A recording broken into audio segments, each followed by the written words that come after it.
سورہ عادیات۔ سورہ عادیات کا تعارف۔ مقام نزول۔ سورہ عادیات حضرت عبداللہ ابن مسعود رضی اللہ تعالی عنہ کے قول کے مطابق مکیہ ہے، اور حضرت عبداللہ ابن عباس رضی اللہ تعالی عنہما کے قول کے مطابق مدنیہ ہے۔ آیات، کلمات اور حروف کی تعداد۔ اس صورت میں ایک رکوع، 11 آیتیں، 40 کلمے اور 163 حروف ہیں۔ عادیات نام رکھنے کی وجہ، مجاہدین کے ان گھوڑوں کو عادیات کہتے ہیں جنہیں وہ دشمن کا پیچھا کرنے کے لیے تیزی سے دوڑاتے ہیں۔ اس سورت کی پہلی آیت میں اللہ تعالیٰ نے ان گھوڑوں کی قسم ارشاد فرمائی ہے، اس مناسبت سے اسے سورہ عادیات کہتے ہیں۔ سورہ عادیات کے مضامین۔ اس سورت کا مرکزی مضمون یہ ہے کہ اس میں انسان کے ناشکرا ہونے کو بیان کیا گیا ہے، اور اس سورت میں یہ مضامین بیان ہوئے ہیں۔ نمبر 1، اس سورت کی ابتدا میں اللہ تعالیٰ نے مجاہدین کے گھوڑوں کی قسم کھا کر ارشاد فرمایا کہ انسان اپنے رب عز و جل کی نعمتوں کی ناشکری اور انکار کرتا ہے، اور وہ اپنے اس عمل پر خود بھی گواہ ہے۔ نمبر 2، اس سورت کے آخر میں مال کی محبت میں مضبوط اور اللہ تعالیٰ کی نعمتوں کا شکر ادا کرنے میں کمزور انسان کی مذمت بیان کی گئی، اور وہ اعمال کرنے کی ترغیب دی گئی جو قیامت کے دن اللہ تعالیٰ کی بارگاہ میں حساب دیتے وقت کام آئیں گے۔ سورہ زلزال کے ساتھ مناسبت۔ سورہ عادیات کی اپنے سے ماقبل سورت زلزال کے ساتھ مناسبت یہ ہے کہ سورہ زلزال کے آخر میں نیکی اور گناہ کی جزا بیان کی گئی، اور اس سورت میں اللہ تعالیٰ کی نعمتوں کی ناشکری کرنے، دنیا کو آخرت پر ترجیح دینے اور آخرت میں لیے جانے والے حساب کی تیاری نہ کرنے پر انسان کی سرزنش کی گئی ہے۔ بسم اللہ الرحمن الرحیم۔ ترجمہ، اللہ کے نام سے شروع جو نہایت مہربان رحمت والا ہے۔ والعادیات ضبحا فالموریات قدحا۔ ترجمہ، ان گھوڑوں کی قسم جو ہانپتے ہوئے دوڑتے ہیں، پھر سم مار کر پتھروں سے چنگاریاں نکالنے والوں کی۔ والعادیات ضبحا۔ ان گھوڑوں کی قسم جو ہانپتے ہوئے دوڑتے ہیں۔ تفسیر صراط الجنان میں ہے، اس آیت میں جن گھوڑوں کی قسم ارشاد فرمائی گئی ان سے مراد غازیوں کے گھوڑے ہیں جو جہاد میں دوڑتے ہیں تو ان کے سینوں سے آوازیں نکلتی ہیں۔ آیت والعادیات ضبحا سے حاصل ہونے والی معلومات۔ مفتی احمد یار خان نعیمی رحمۃ اللہ تعالی علیہ نے کیا پیارے نکتے بیان فرمائے کہ آیت سے معلوم ہوا۔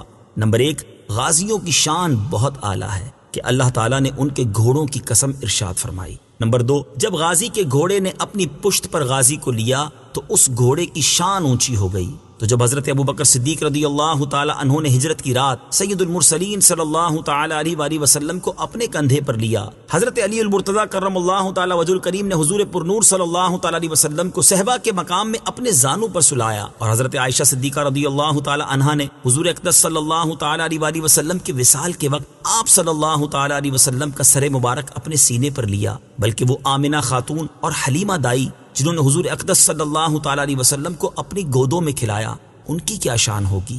نمبر 3، یہ کہ جب غازی کے گھوڑے کی سانس برکت والی ہے کہ اس کی قسم ارشاد ہوئی، تو ذاکر کی سانس بھی برکت والی ہے جس سے شفا ہوتی ہے۔ فالموریات قدحا۔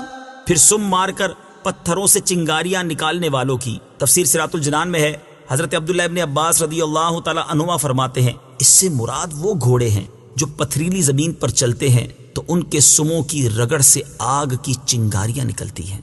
مقبولوں سے دور کی نسبت بھی عزت کا سبب ہے۔ یہاں ایک نکتہ قابل ذکر ہے کہ غازی کے گھوڑے کے سم سے اس پتھر اور شعلے کو نسبت ہوئی تو یہ اللہ تعالیٰ کی بارگاہ میں اتنا پیارا ہو گیا کہ اللہ تعالیٰ نے اس کا بھی قسم میں ذکر فرمایا۔ اس سے معلوم ہوا کہ مقبولوں سے دور کی نسبت بھی عزت کا سبب ہے۔ فالمغیرات صبحا فأثرن به نقعا فوسطن به جمعا۔ ترجمہ، پھر صبح کے وقت غارت کر دینے والوں کی، پھر اس وقت غبار اڑاتے ہیں، پھر اسی وقت دشمن کے لشکر میں گھس جاتے ہیں۔ فالمغیرات صبحا۔ پھر صبح کے وقت غارت کر دینے والوں کی۔ تفسیر صراط الجنان میں ہے، اس آیت اور اس کے بعد والی 2 آیات کا خلاصہ یہ ہے کہ ان گھوڑوں کی قسم جو صبح کے وقت اسلام کے دشمنوں پر حملہ کر دیتے ہیں، پھر اس وقت دوڑتے ہوئے غبار اڑاتے ہیں، پھر اسی وقت دشمن کے لشکر میں بے خوف گھس جاتے ہیں۔ مجاہدین جب اسلام کے کسی دشمن پر حملہ کرنے کا ارادہ کرتے تو رات بھر سفر کرتے اور صبح کے وقت حملہ کر دیتے۔ اس کا فائدہ یہ ہوتا کہ رات کے وقت اندھیرے میں ہونے کی وجہ سے وہ دکھائی نہیں دیتے تھے، اور جس وقت وہ حملہ کرتے اس وقت لوگ غافل اور جنگ کے لیے تیار نہیں ہوتے تھے۔ سورہ عادیات کی آیت نمبر 3 تا 5 سے حاصل ہونے والی معلومات۔ ان آیات سے چند باتیں معلوم ہوئیں۔ نمبر 1، صبح کے وقت عموماً جہاد بابرکت ہے، بلکہ اس وقت کیے جانے والے ہر دینی اور دنیاوی کام میں برکت ہوتی ہے۔ نمبر 2، جہاد کے وقت گھوڑوں کے دوڑنے سے جو غبار اڑتا ہے وہ بھی اللہ تعالیٰ کو پیارا ہے، کیونکہ وہ اللہ تعالیٰ کی راہ میں اڑنے والا غبار ہے۔ نمبر 3، دشمن کے لشکر میں بے خوف گھس جانا بھی اللہ تعالیٰ کو پیارا ہے۔ إن الإنسان لربه لكنود وإنه على ذلك لشهيد۔ ترجمہ، بے شک انسان اپنے رب کا بڑا ناشکرا ہے اور بے شک وہ اس بات پر خود گواہ ہے۔ إن الإنسان لربه لكنود، بے شک انسان اپنے رب کا بڑا ناشکرا ہے۔ تفسیر صراط الجنان میں ہے، اللہ تعالیٰ نے غازیوں کے گھوڑوں کی قسمیں ذکر کر کے فرمایا بے شک انسان اپنے رب عز و جل کا بڑا ناشکرا ہے۔ حضرت عبداللہ ابن عباس رضی اللہ تعالیٰ عنہما فرماتے ہیں، ناشکرے سے مراد وہ انسان ہے جو اللہ تعالیٰ کی نعمتوں سے مکر جاتا ہے، اور بعض مفسرین نے فرمایا کہ ناشکرے سے مراد گناہگار انسان ہے، اور بعض نے فرمایا کہ اس سے مراد وہ انسان ہے جو مصیبتوں کو یاد رکھے اور نعمتوں کو بھول جائے۔ وَإِنَّهُ عَلَى ذَلِكَ لَشَهِيدٌ، اور بے شک وہ اس بات پر خود گواہ ہے۔ تفسیر صراط الجنان میں ہے، اس آیت کا ایک معنی یہ ہے کہ بے شک وہ انسان ناشکرا ہونے پر خود اپنے عمل سے گواہ ہے، دوسرا معنی یہ ہے کہ اللہ تعالیٰ انسان کے ناشکرے ہونے پر خود گواہ ہے۔ وَإِنَّهُ لِحُبِّ الْخَيْرِ لَشَدِيدٌ أَفَلَا يَعْلَمُ إِذَا بُعْثِرَ مَا فِي الْقُبُورِ وَحُصِّلَ مَا فِي الصُّدُورِ إِنَّ رَبَّهُمْ بِهِمْ يَوْمَئِذٍ لَخَبِيرٌ۔ ترجمہ، اور بے شک وہ مال کی محبت میں بہت شدید ہے، تو کیا وہ نہیں جانتا جب وہ اٹھائے جائیں گے جو قبروں میں ہیں اور جو سینوں میں ہے وہ کھول دی جائے گی، بے شک ان کا رب اس دن ان کی خوب خبر رکھنے والا ہے۔ وَإِنَّهُ لِحُبِّ الْخَيْرِ لَشَدِيدٌ، اور بے شک وہ مال کی محبت میں بہت شدید ہے۔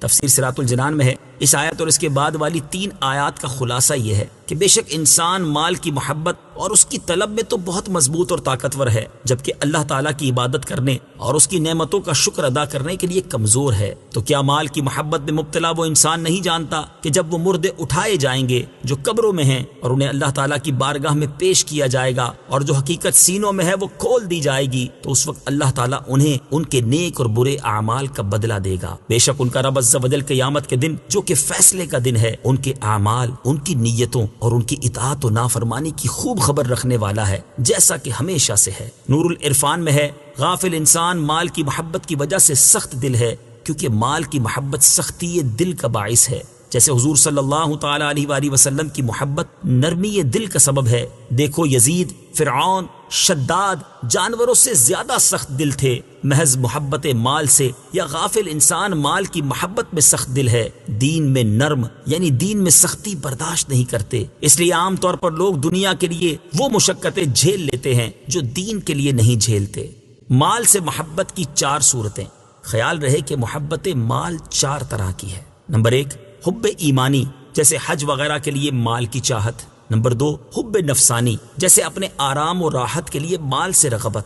نمبر 3، حب طغیانی، جیسے محض جمع کرنے اور چھوڑ جانے کے لیے مال سے محبت۔ نمبر 4، حب شیطانی، یعنی گناہ و سرکشی کے لیے مال کی محبت۔ یہاں آخری 2 محبتیں مراد ہیں۔ پہلی قسم کی محبت عبادت ہے۔ حضرت سلیمان علیہ السلام نے فرمایا تھا، انی احببت حب الخیر۔ حضور صلی اللہ تعالی علیہ وسلم کو جہاد کے گھوڑوں سے بڑی محبت تھی، چونکہ مال بہت خیر کا ذریعہ ہے، اس لیے اسے خیر فرمایا گیا۔ صوفیہ کے نزدیک نعمت سے ایسی محبت بری ہے جو دل کو بھر دے، کہ منعم کی محبت کی جگہ نہ رہے، وہی یہاں مراد ہے۔ اندرون دل صرف یار کی محبت ہو، وہاں اغیار نہ ہو، باقی محبتیں دل کے باہر رہیں۔ کشتی پانی میں رہے سلامت ہے، اگر پانی کشتی میں آ جائے تو ڈوب جائے گی۔ صدق اللہ العظیم۔